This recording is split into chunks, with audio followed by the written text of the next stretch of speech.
Kung sa palagay mo late ka na sa ARC crayfish farming, pakinggan mo to. Marami kasi ang nag-aalala at natatakot. Ang akala nila, ang mga ilalabas na guidelines ay para lang sa mga big time na may malalaking farm.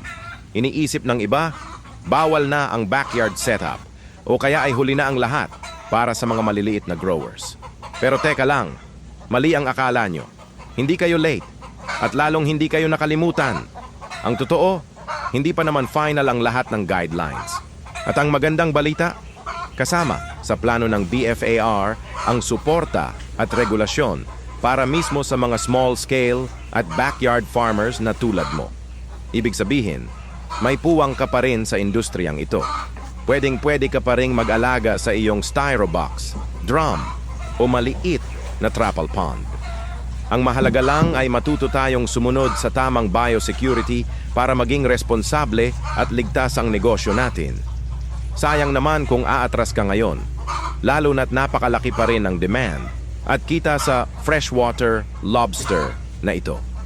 Ang kailangan lang ay tamang impormasyon at kahandaan para makasabay ka sa paglago ng industriya.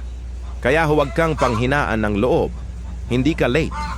Ngayon ang tamang oras para maghanda at magsimula ng tama. Gusto mo bang maging updated sa mga guidelines at tips para sa backyard farming? Mag-follow para sa more updates.